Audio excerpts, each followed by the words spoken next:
Yes, na mpenzi mtazamaji wa channel hii ya YouTube ya Zenji Max, usisahau kusubscribe, ku-like pamoja na ku-comment ili uweze kupata notification pamoja na update mbalimbali ambazo zinaendelea kwenye mitandao mbalimbali ya kijamii.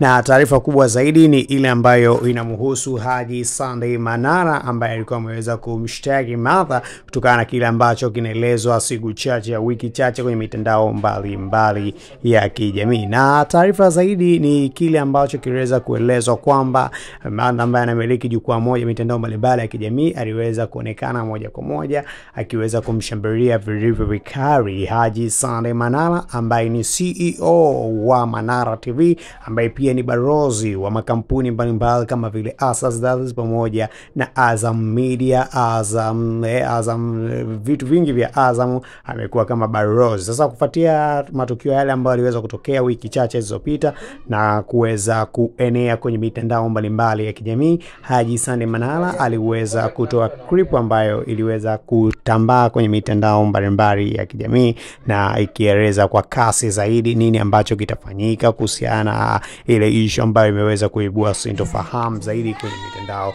mbalimbali ya kijamii. Sasa leo masaa machache yaliyopita kupitia akaunti mbalimbali za mitandao mbalimbali ya kijamii tumeweza kupata taarifa ya kuweza kupatikana kwa hatia ya Martha ambaye ni mtangazaji wa platform mbalimbali kwenye mitandao mbalimbali ya kijamii hasa huko mjini YouTube, ambapo video zake zinaenda viral sana akitakiwa kuweza kulipa takriban shilingi bilioni 1 za Kitanzania na kutakiwa kuweza kujitokeza mbele ya media kwa ajili ya kuweza kumwomba msamaha mke wa Manara live. Sasa kutokana na hayo ambayo anazidi kuchukua sura mpya, na huu ukiwa ni mwezi mtukufu wa Ramadhani, tukimshuhudia Haji Sunday Manara akiweza kushiriki katika ibada tofauti, na juzi tu ameweza kuimba kaswida na kila kiapo cha kuweza kushughulikia kesi hii. Tushuhudie tukiona mengi kutokana na kesi ambayo inazidi kuleta taswira mpya kwenye mitandao mbalimbali ya kijamii. Nini maoni yako? Nenda hapo alipoandika subscribe kisha bonyeza hiyo alama kengele ili uweze kupata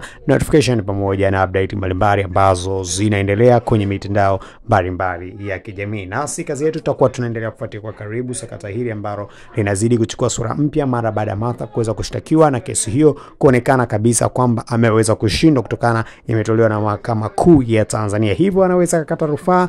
Basi tutashuhudia tuone mchakato mzima wa kesi hii, lakini mpaka sasa hivi Haji Sunday Manara pamoja na mwanasheria wake wameweza kushinda na kesi hiyo ipo katika mikono ya juu. Mimi sina la ziada, nikidonda kutokea hapa visiwani Zanzibar zilipo headquarters zetu za Zenji Max.